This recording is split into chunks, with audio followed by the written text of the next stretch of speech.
chair this one as well, but I would open the floor for nominations for chair and vice chair for 2024.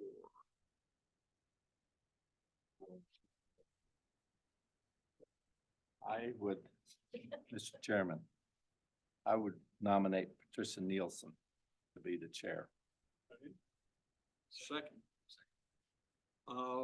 Any other nominees?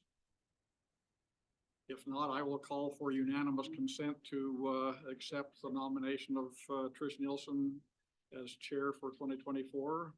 All in favor? Aye. Aye. Any opposed?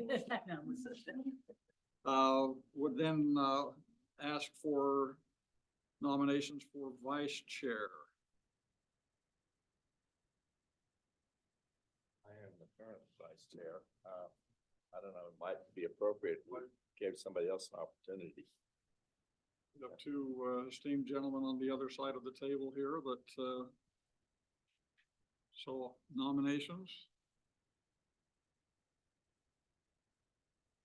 Would one of you gentlemen just be willing to accept that Well, raise?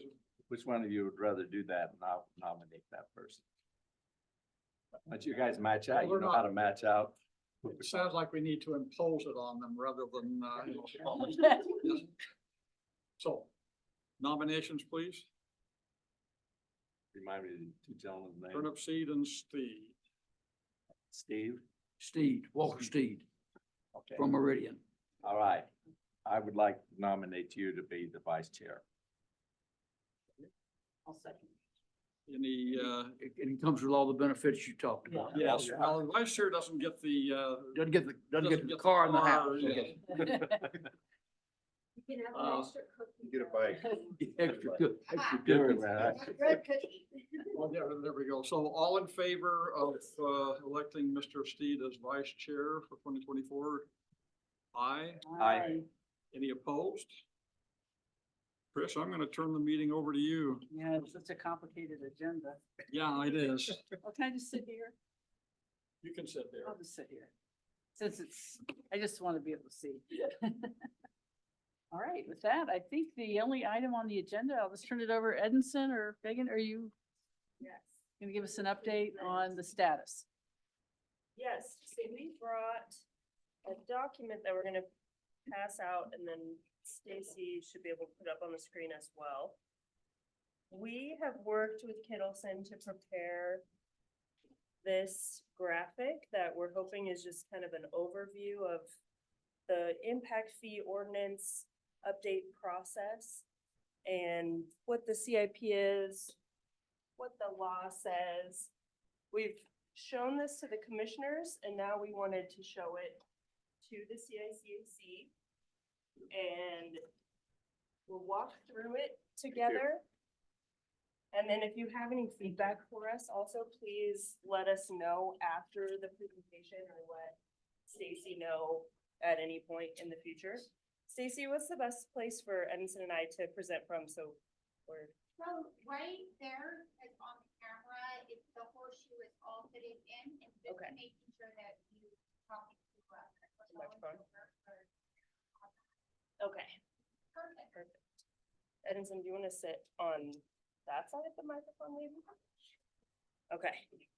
I don't bite too hard.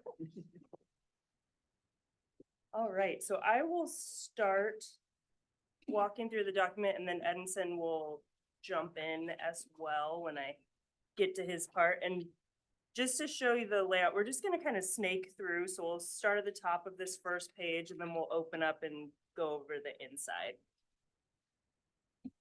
All right, so we do have Mark Heisinger and Sonia Delighten joining us again from Kittleson Engineers. They're sitting behind me.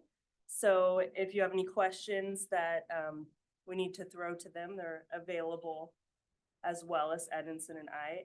Edinson and I are both ACHD employees and we are the co-managers of the capital improvement plan and impact fee ordinance update. Okay, and I brought myself detailed notes, so I hopefully won't ramble too much. So apologize for reading off the sheet. So the purpose of this handout that we created was to identify what some of the key steps are for the impact fee update and where the key decision points will be made and where input is needed. And as I mentioned, we did go through this document with each of the commissioners, and it's still in a draft form.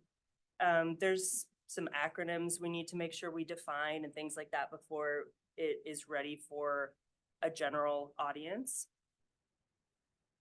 And the first section here, under the ACHD impact fees heading, I wanted to point out a few key points here. The first thing is that the development community is directly paying impact fees.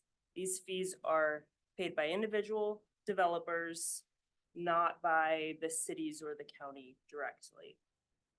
The impact fee is guided by the Idaho Development Impact Fee Act.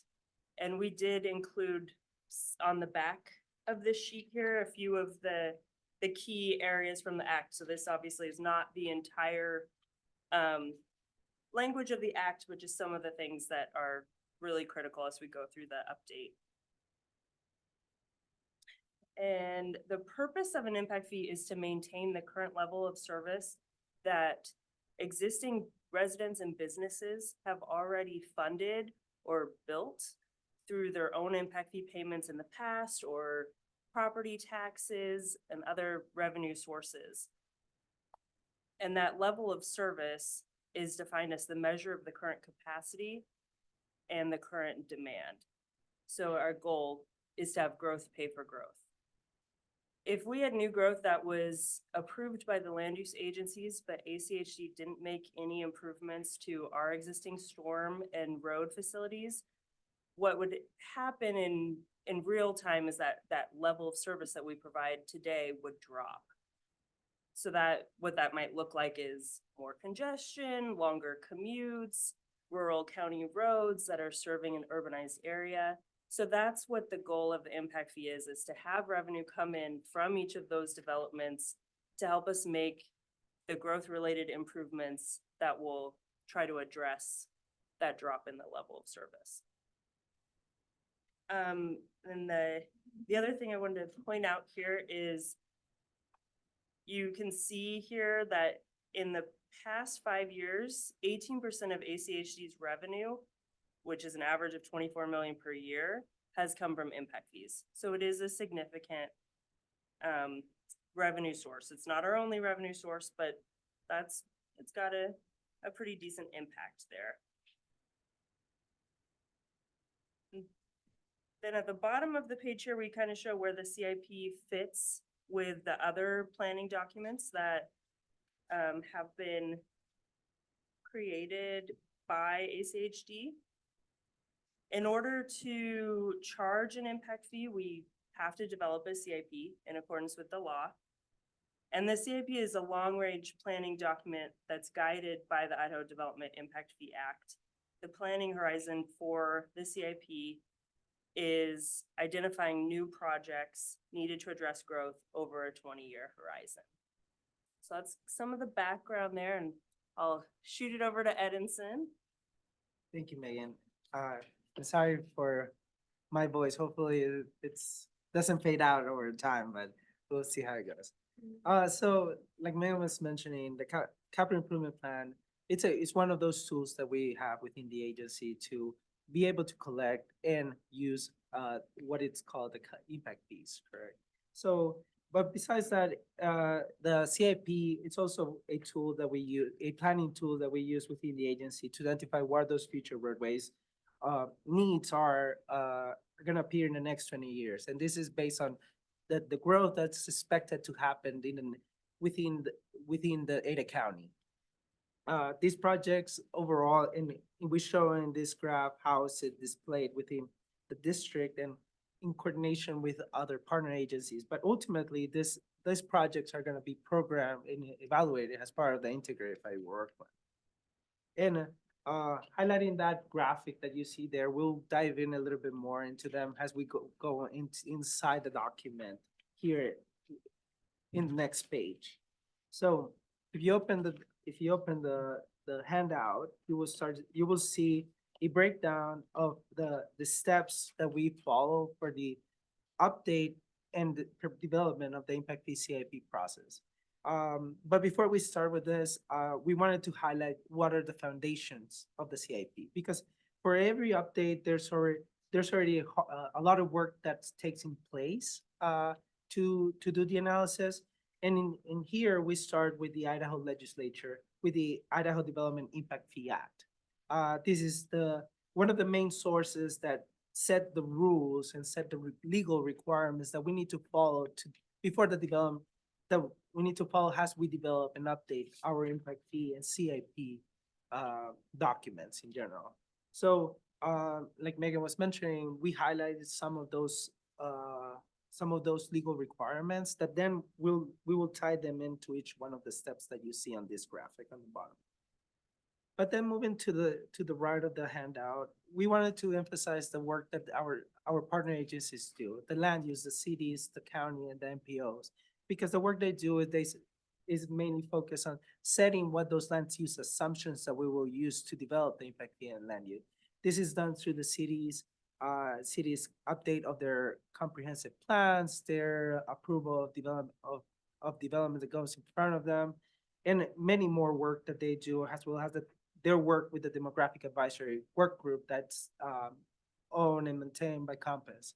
In this case, Compass is our metropolitan planning organization, and they develop the regional travel demand model, which in a nutshell, it shows the forecast of how that growth will be reflected in the roadway network. So that's something that we will use as a tool to start doing the analysis within the impact fee and mainly the capital improvement plan analysis. So those are a couple of things that we wanted to highlight, because those are the foundational elements that help us when we enter into what is the impact fee and then the capital improvement plan analysis portion. On the middle section, we wanted to, and then jumping into the process of the impact fee and CIP process. In here, we wanted to highlight a couple of items. First of all, which is the light bulb that you see there. For each one of the steps, we wanted to highlight where those key decision points are happening through the process from both the CICAC recommendations and from ACAC Commission decision-making. And also with the gavel there, the Impact Fee Act legal requirements, which are highlighted on the bottom of each of the steps, you will see that icon with A, B, and C, which correlate to each one of the legal requirements that we have on the back of the handout. But going through each of the steps, we have 5 key steps that were identified by both Kittleson and ACHC that are part of this updating process. Starting with identifying impact fee eligible improvements. This is mostly focused on identifying what road system components will be considered impact fee eligible for the update, and overall ACHC impact fee CIP process ordinance and plan. This identifies infrastructure within the arterial network. Right now, it identifies infrastructure within the arterial network that can be considered impact fee eligible. Couple components within it, it's for example, the right-of-way, the additional travel lanes, bridges, intersection, the storm drains, signalized pedestrian crosses, which are considered currently fully impact fee eligible. And then we have other components that can be considered, that are considered partial. So part of it can be paid through impact fees, which are, for example, design, construction. Those are elements that can be impact fee, but not fully. And finally, we have other elements that are not considered impact fee eligible at this moment. These are the reconstruction of existing travel lanes. So also bike lane, sidewalk, landscapes, and utilities are some of those components. And then to jump into step number 2, through this step, we set performance metrics and we define what are the targets that we're trying to accomplish through the CIP and impact fee. And this is decided by the commission, and historically and currently, we have ACHC as an agency establishes level of service, level of service E or better, during the peak hour as the current performance measures that we use and our acceptable performance target. The traffic parameters are reviewed every year throughout each update, and we try to follow the best practices which are adjusted at a local level to reflect that local travel behavior. And following that item, the Idaho statute also establishes some parameters, as you know. One of those is that it clearly defines that these targets and performance measure needs to follow it must be based on a capacity and demand, for example. That's something that it highlighted as part of it. And that it must be measurable, something that needs to be, and that's what the practice that we currently use has accomplished through the updates throughout the previous years. And then enter into step number 3, where we dive into this capital improvement plan. So here we take step 1 and step 2, and we do the analysis for the roadways and intersection evaluation. In this case, we pretty much conducted it in a 4-step process where we identify what are the existing deficiencies. And following that, we identify what are those future deficiencies in a 5 incremental scenario analysis. So from 2025, which is our base, going to 2030, 2035, all the way to a 20-year increment where it will end up in a 2045 analysis scenario. And at this point, based on that, we have a full list of roadways and intersection projects, a list that we identify that can be considered as needs that are needs based on future growth, expected future growth. Finally, our last step through this process, estimating that final cost within the analysis. So in here is when we do that breakdown between what would we start considering impact fee or not impact fee eligible partially. So we do an estimate of what that cost will represent of new growth. What is that impact that will be evaluated? So enter into step 4 and 5. I'll give it back to Megan since she's going to explain more in detail those items. Yeah, so step 4 is the service area configuration. We discussed this a little bit the last time we were here presenting. What the law says is that we need to base the configuration on sound engineering and planning principles. So that does give us some guidance of how we go about doing that. In that you shouldn't just pick, well, this is a political subdivision, we'll call it one service area. It may not actually function as one system. I did bring a handout, which, do you guys recall if you had this in your presentation with the CICAC? We have. Okay.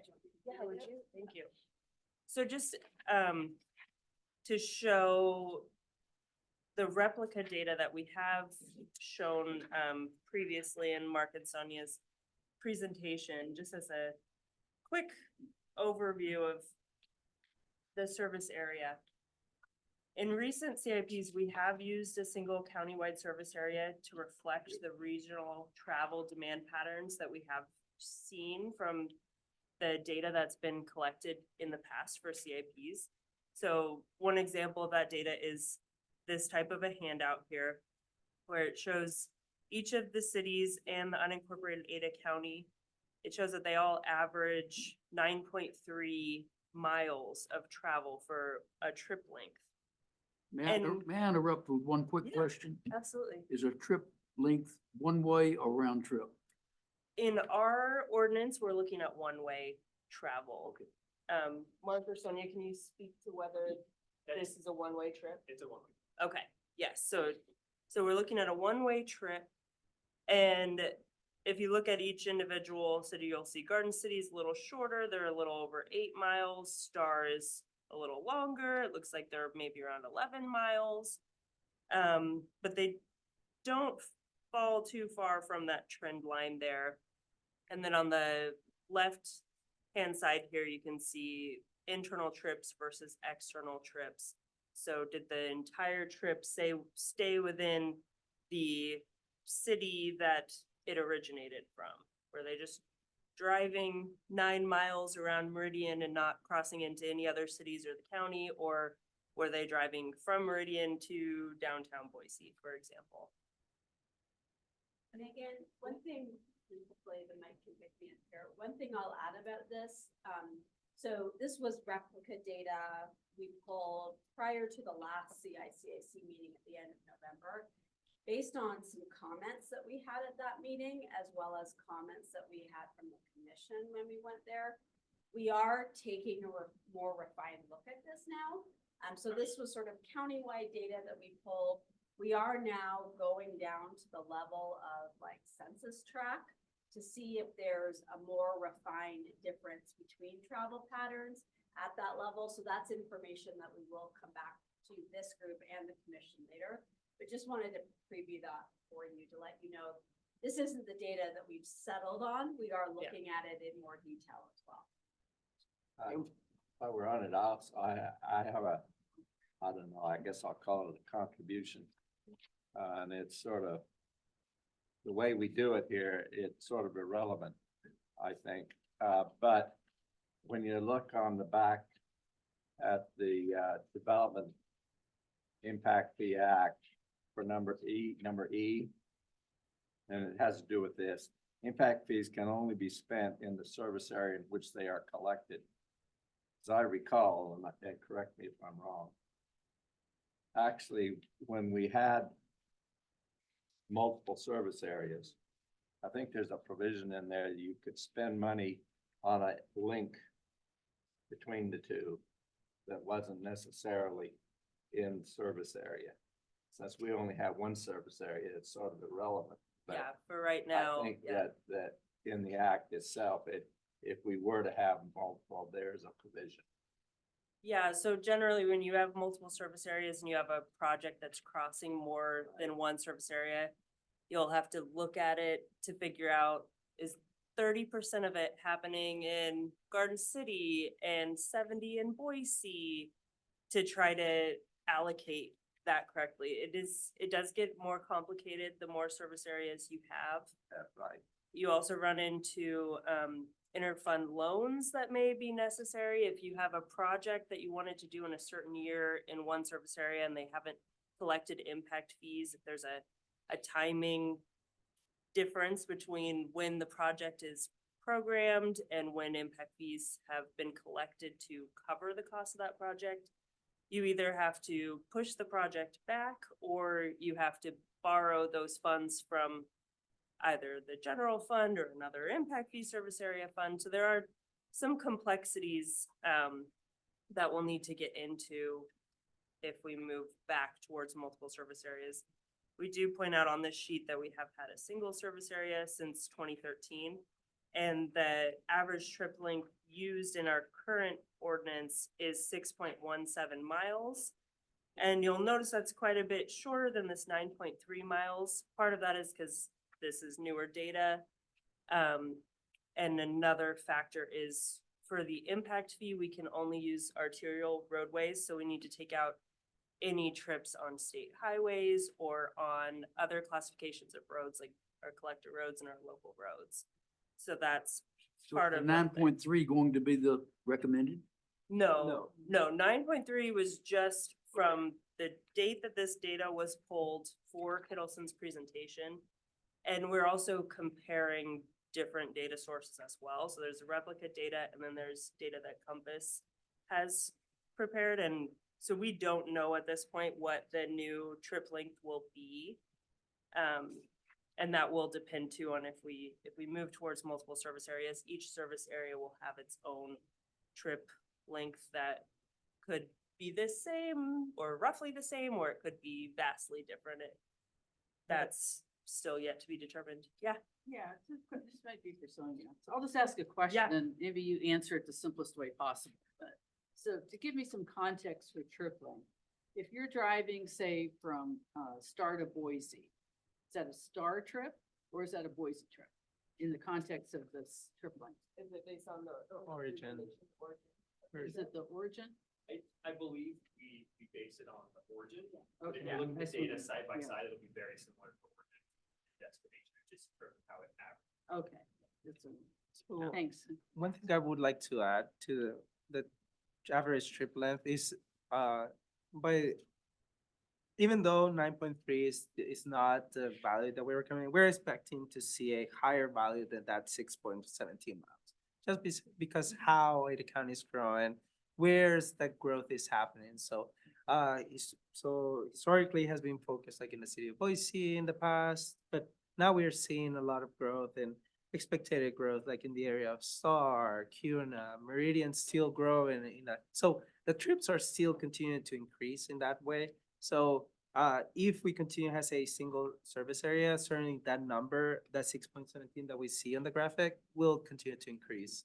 And that goes, that then affects directly into the formula. That's the next step that we're gonna talk about. Yeah, so I have one more handout. A comment on that very issue though. It may not. If I understand what you said, if you take out of this data for Star and Garden City, which I represent. Yeah.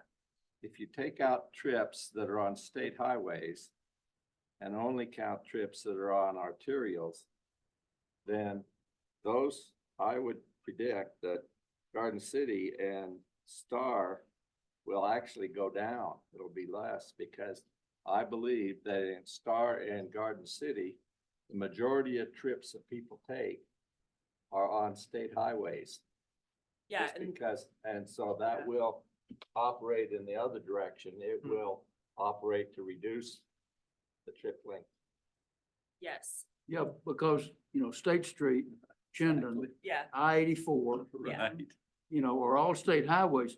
I mean, you look at 6 point something or 9 point something. I checked it driving down here. 16 miles from door to door. But It's on The state bulk highway. of it was on the interstate. Amen. yeah. And it depends where the trip is Right. headed as well. If you're commuting to downtown from Star, you may stay on the state highway for almost that entire. Almost all commute. of it, yeah.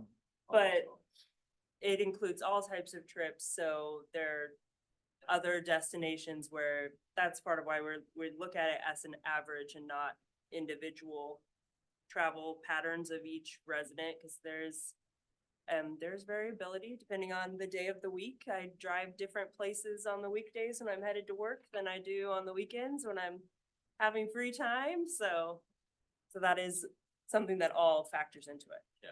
One more question before we leave this Sure. handout. Yeah. One of my questions last time was, how current is this data?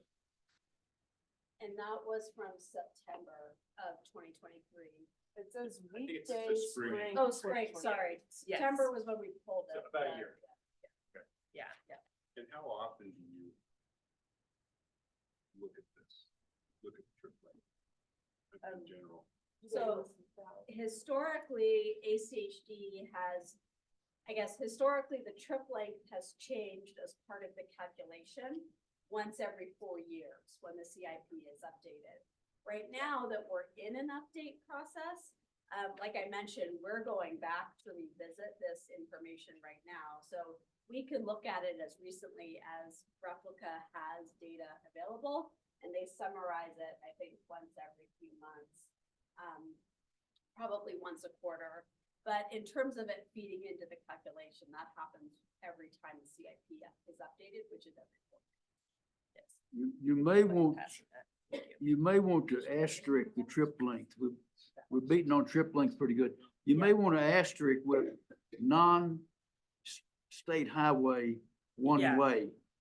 I don't know how wide this is going to be disseminated, but I watched the video for the commissioner meeting.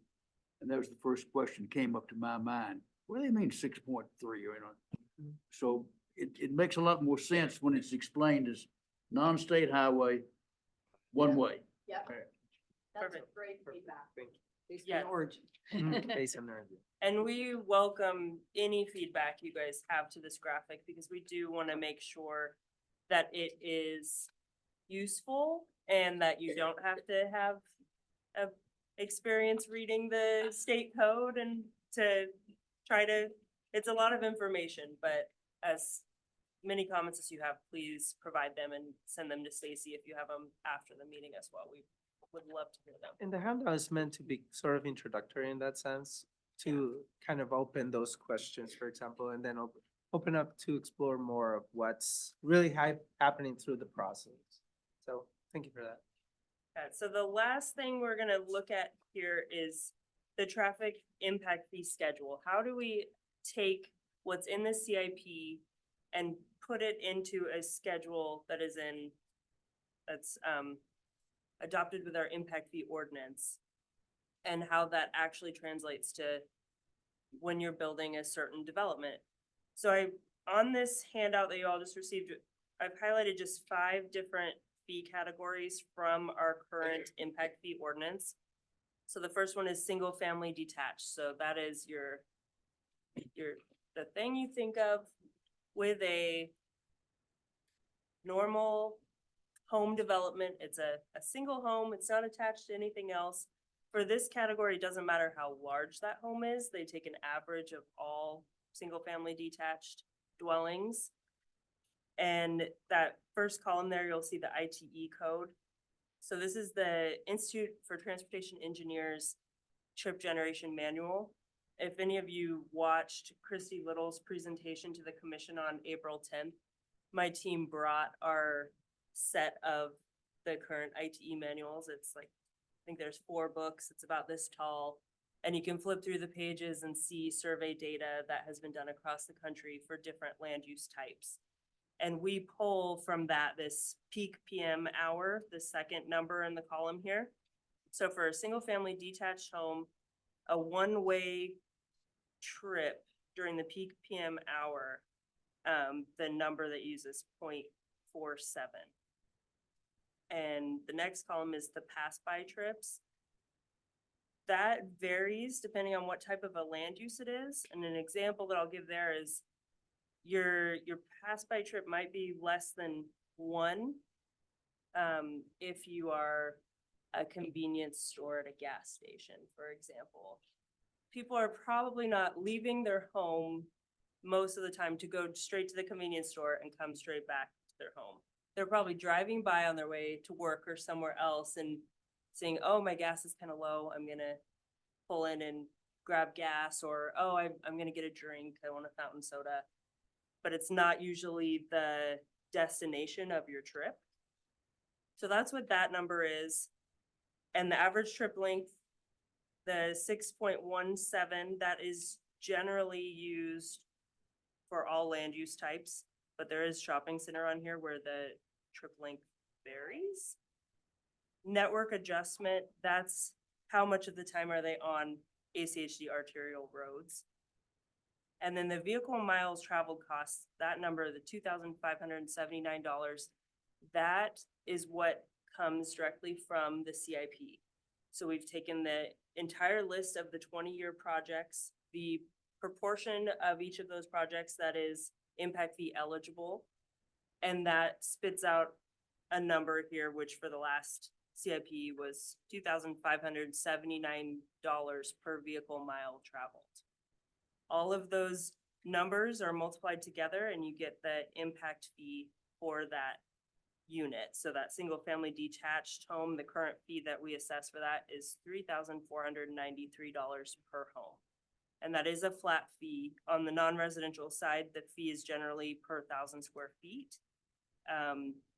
So those fees, it depends on the size of the development, what your ultimate impact fee assessment will be.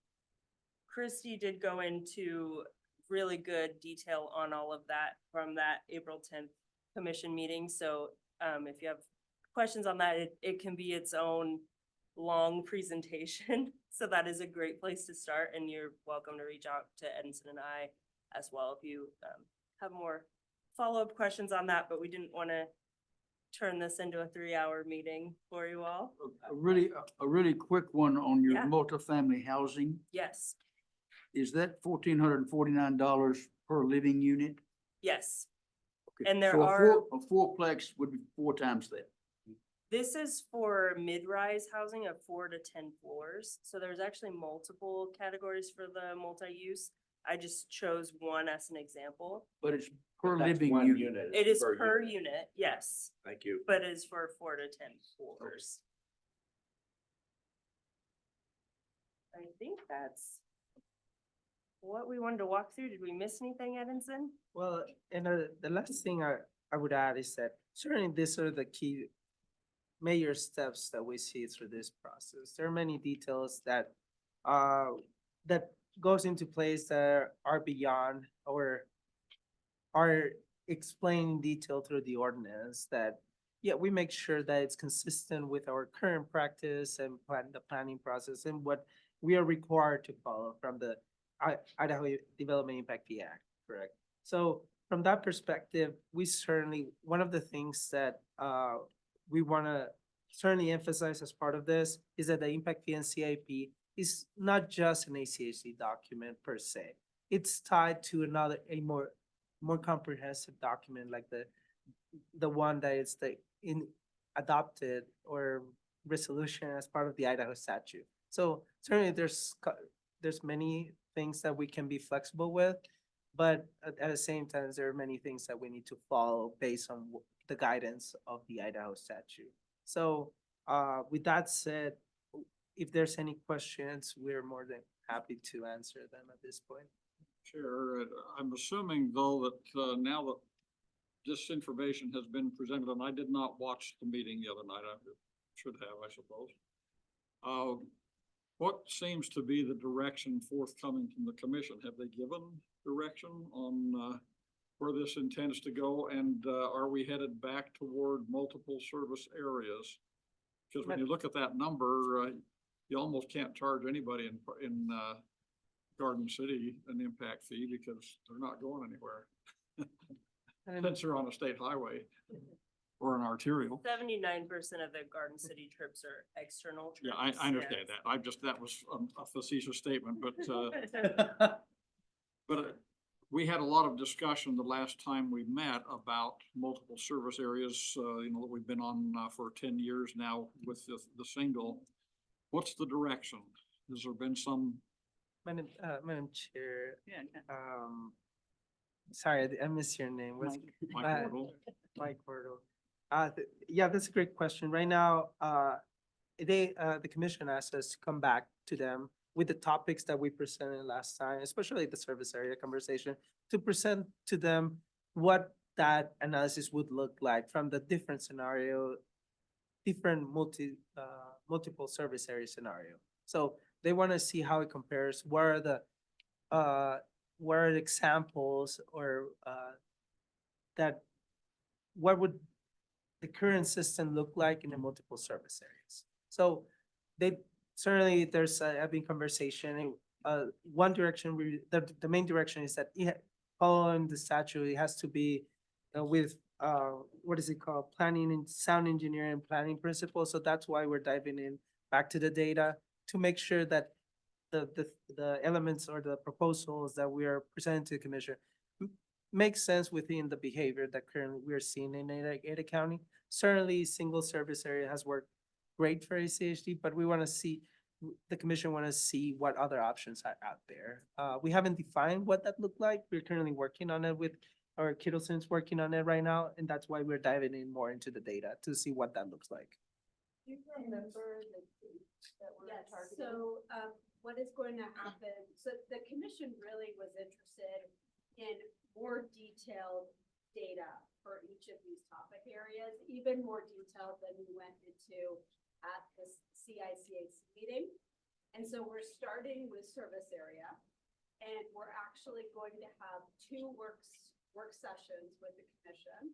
The first on May 15th, where we will dive into, based on a refined look at travel characteristics, trip lengths, different mode shares. Are you seeing different rates of pedestrian and bicycle trips in certain areas of the county versus other areas? We're going to be presenting them. Here are 3 options for service areas that we could look into. that still abide by the sound engineering planning principles. We think we can come up with 3 different service area configurations.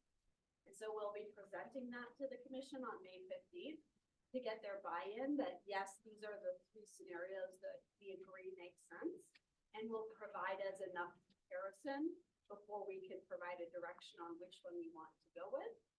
And then after that May 15th meeting with the commission, then we will be evaluating those 3 scenarios in depth for how does that change impact fees in each of the areas? How would that influence project implementation? How long would it take to get enough impact fees to implement a project then? What would that do to project timing if we were to separate into service areas versus one single service area? Those sort of questions. And then we'll be coming back to them in June. I can't remember the June date. I think it's June 20 something. Mhm. You have the date on top of your head, Mark? Second to last Okay. Wednesday. Yeah, second to last Wednesday in June, with the results of that scenario comparison, for then, hopefully they'll be able to make a recommendation on, okay, based on what we've seen, we do still believe that single service area is the way to go.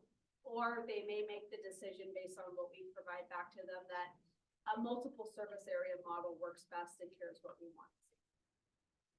Madam Chair, then the question is, timing wise, where are the milestones then beyond that to, I guess, adoption? I was looking back through the prior minutes and I could not see a date. If I could add to that, I mean, part of the next big step, task B, is the roadway analysis. Project identification. And so to some degree, it's kind of a chicken and egg. Where are the future deficiencies? Right. Are they all in one, I mean, where are they spatially around Ada County? So, yeah, so I don't know. I mean, I guess if there's gonna be a decision on the number of service areas, is that gonna be prior to knowing where future deficiencies are?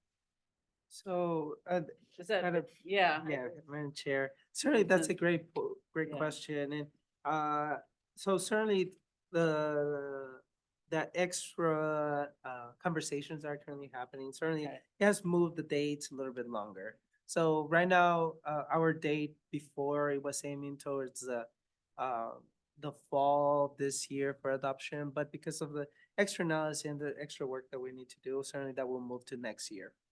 And that was really the Yeah. point of my question, because it sounds like there are so many things going on here that we're starting to push toward some critical end dates. Yes, absolutely. And unfortunately, in our side, we did a review and update to the CIP impact fee ordinance back in 2022. So within the timeline, we're still meeting the target update for what is considered an update based on the law. So I think we're still within that time frame. So we are still working regarding the efficiency. Certainly, we're doing some step forward on that because the service area comes into play, like we show on the graphics. A little, the impact of it, it's in the late after we define what those costs are. So certainly, we can do some step forward with that process. Madam Chair, then one last question, and then I'll be quiet. Will it come back to us before it goes to the commission for adoption? Absolutely. I think that's I think as the CIC has an advisory and part of the legal requirements we have, that's something that we need to come back and get agreement from this group before we actually even go for the commission. And you'll see on our light bulbs here, we did say each of those points, those are CICAC recommendations and commission decisions. So the commission will ultimately make the decision, but by law, we do need to involve the CICAC and have your recommendations part of the process as well. And we appreciate the advisory committee's feedback and we try our best to work in coordination with the group, with the committee. Peter? A simple guy here asking a simple math question. So in this example here, if the 6.17 goes away, right? Yeah. And the new number is 9.3. Does everything else stay the same? Not necessarily.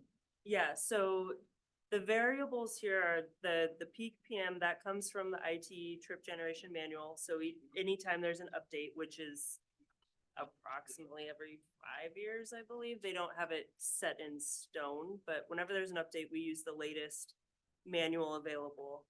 But if we were changing the average trip length, it would be based on our new CIP, so the VMT cost would change, the network adjustment would change, that comes from the CIP. And the pass-by trips could also be, some of them could be changed. A single-family house is gonna stay at 1, but some of the other categories that are less than 1, we may fine-tune that based on the current data that we have. So most of these are variables that they stay constant for one CIP update, but they don't stay constant from one update to the next of the CIP. Because you, Yeah. you moved from 6.17 to 9.3. Yeah. There'll be some developers having heart attacks out there. But in conjunction with that, if that number were to increase, there's a likelihood that network number might go down. That's what I'm You asking. might be traveling more on state highways on average, so maybe that becomes 0.22, or, you know, it's hard to predict at this point what might happen with that. And when will you have those other variables? Those are going to be calculated towards the end of the process, would you say? Typically, Mhm. yeah. Yeah, I maybe That's- jump into. Yeah, Provide a little of context course. for that average trip length number. So that 9 point, I forget, I don't have it in front of One, me. no, sorry. 9.3. 9.3, yeah, so that's from replica data, which is it's essentially a big data source. It like takes all this data from people's cell phones, GPS systems, that kind of stuff. It goes through their little algorithm on their end, and then it gives us kind of what they have for average. And that's what that's sourced from. And generally, it's a very good data at giving us like very high level countywide, citywide data. The number that's in the impact fee schedule is from Compass Metropolitan Planning Organization's travel demand. So that's kind of the big model that they maintain countywide, and that's what that is from. So it's, while they kind of represent the same thing, it's not apples to apples in terms of where it's from. So the Compass model, I believe they filter by certain trip types, stuff like that, where the replica data is more just the overall average. So I exchanged And a it's couple. not peak hour data, that trip length is based Yeah, on that's another good- that.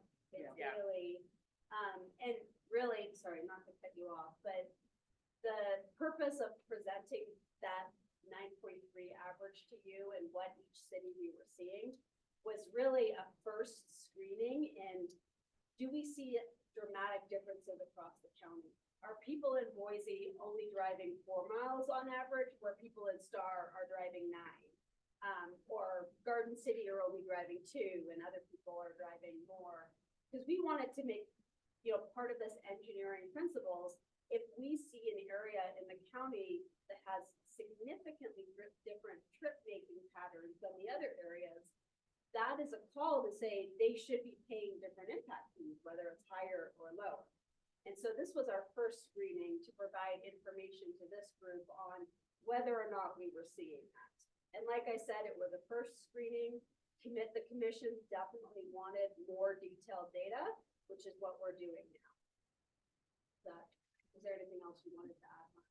So, yeah, I was just gonna say that I think the purpose of us looking at this data was not necessarily to replace that 6.17, but was to compare between cities within eighty. Plus, you pointed out, as you pointed out, and it's important on this discussion, that 9.3 included travel on state highways and included on arterials as well as collectors and other types of roads. So those weren't taken out.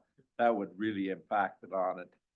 As we already have been discussing, the state highways alone would reduce that figure a whole lot in Garden City and Star, for example. And to be clear, the 6 number, that also includes travel on state highways and collectors. And that's why there is that additional adjustment that's applied to Thank it you. called the network factor. Yes. I've got one other question. What is the source document, regulation, guidance that says state highways cannot be counted. We can't count the state highways because we do not build them. And the impact fee is designed to collect the revenue from growth to help us build roadways to meet the needs of that growth. So that's the only reason that we can't do state highways, is just because ACHD is not. Let me chime in on that. As I pointed out, I was responsible for putting the impact fee program together here in Ada County Highway District. When they passed the Idaho Development Impact Fee Act, it specifically didn't include any state highways or interstates. It was only applicable to the streets and roads in Ada County for the highway district. For local jurisdictions. That's correct. The local jurisdictions were the only ones that were authorized to charge impact fees. So that's the reason. So all of those streets and roads that don't belong to the highway district, they don't get charged impact fees for those.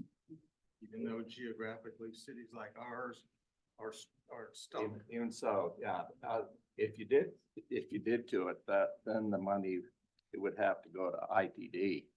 Yeah, it wouldn't go, it would be a totally different. Well, I realize you can't collect impact fees for state stuff. I'm talking about Yeah. trip counts, traffic. Why can't that number be included? It is, so trips on, trips that say start at a home in Meridian and, go down, 10-mile road to the I-84 and then go to I-84 to their job at Micron, say. Or to a meeting at ACHD. Or to meeting at ACHD. Right. That trip is counted. That trip is absolutely counted. But only the portion of that trip that happens on 10-mile road. And then once they exit I-84 to go on whatever arterial they get to their destination, it's only that portion of their trip that's counted. So the overall trip is counted, but only the portion of it that occurs on ACHD roadways. Does that make sense? Yeah. See my trip here, once I got on I-84, only 2 blocks are counted as a trip. And that was after I turned off of Chittenden to come down, maybe more than 2, but come down and come around. So that, Just one way to think about it, I mean, fundamentally, and it's in the footnote here under number 2, it must be based on capacity versus demand. So you're looking at the capacity of the ACHD road and what's the demand? And the demand is while you're traveling on that segment of that, you're demanding something. So, that's a way to, easy to think about it. But all I gotta say, and I don't know, is there any other questions before we wrap up? Sorry. No, I was just gonna maybe key off of Peter's question is that, I mean, you guys have a heck of a job ahead of you, because at some point when we see that future deficiency map and then what portion of it is impact fee eligible, then stuff gets really bad. Yeah, deficiency is one part. Because, yeah, because the other part of a project, if there may be a portion that's impact fee eligible, and when you have dozens and dozens of projects, the agency still has to come up with the non-impact fee money. Right. That can narrow it. And when you look at the end result of that calculation, is it acceptable? I mean, what's the freak out factor? Right. You know? Well, yeah, you have that, you have Yeah. the first stage of So- it, and then now, which as you all know, on top of everyone's mind is affordability. And so all that just gets passed on through the consumer. Yeah. So all of a sudden, your impact fee, single family, I mean, if you just swap out the 6.71, put in 9.3, which is simple to do, it went up 50%. So that's Yeah. that's what blows my mind. resolving the 6 to the 9 is gonna be a big challenge. Yeah. Cause you've got, Maybe we should burn. you that got 2. page that talks about- Well, you virtually said you've got 2 really good numbers. They just happen to be really far Yeah, apart. that's why I wanted to know the rest of the. It's only gonna get better, right? I hope so. This is great. Yeah, very important. So I think the sooner that you can encapsulate those other variables, say this is what we're looking at, you know, the facts are all the better. And at this stage, And at this stage, all these numbers will come later after we have defined even the list. So certainly we have a little bit of time still to refine what those numbers will look like. And you guys will have an opportunity to review them, give your feedback, and we'll update it as needed, so. Yeah, one other question, maybe for Megan, just because I'm weird, I keep reading the scope of work, like, just so I know where we're at, you know? And so when there is, and I had asked offline, I had asked Edinson, and I think Stacy, because part of the duties of an impact fee committee are to annually look at the demographics, basically. And so I know in this, for each of the 5-year increments, you're looking at, and assuming small changes, because it's based on the Compass effort. So are we still feeling comfortable with that? I don't know. I haven't been involved in the demographic committee for a while now. How is that holding true that things are moving along on that side? I just haven't Actually, seen Good numbers. question for Ed and Sing. Say I'm on the Oh. demographic committee now, but I have Yeah. only been on there for a couple months at this point. Like, basically, what is the reality matching the forecast? And yeah, and absolutely. I Pretty good. think Okay. that's something that every year through the reconciliation process, the cities are giving feedback to Compass Okay. to make sure that they're reflecting what the cities are encountering every year. But the control total is still good. Correct. And Okay. it's being updated, I think, currently being reviewed and Okay. it going to in front of their board, of the Compass board, for example. So that's reviewed every year, Okay. reconcile during the summer. All right. Well, is it gonna be another 6 months? No. May 15th, I guess, if we can always watch, right? Yeah. Yes. And then please do do if you you're think able. we would meet after the June? Yeah, did we? We Did haven't that, defined that Edison? far, Okay. but Okay. it That- all depends on the response and the feedback we get, so. Okay, yeah, I get that. Good idea, and then we could report back, okay, what did the commission say? What were the outcomes of the comparison, and which direction does it seem like we're going, to get your feedback on that as well. Any other parting thoughts? And just that I did send everybody of the committee the direct link to Christy Little's presentation, so. Oh, yeah. And the markup where that was. Thank you. To make sure, so that's in Yeah, one of all your right, emails. thank you. Mike Yeah, needs to want. okay. And, in these coming up, meetings too, that we'll have them posted and I'll give updates to the committee and definitely they're all recorded. You know, maybe that I'll right afterwards go, it was presented, here's the timestamp on those recordings. Appreciate your help. So, all right, thanks. I don't have a gavel. We're adjourned. Thank you all. Thank you, guys. Good job. Your issue over there coming in from Star, Nice seeing you.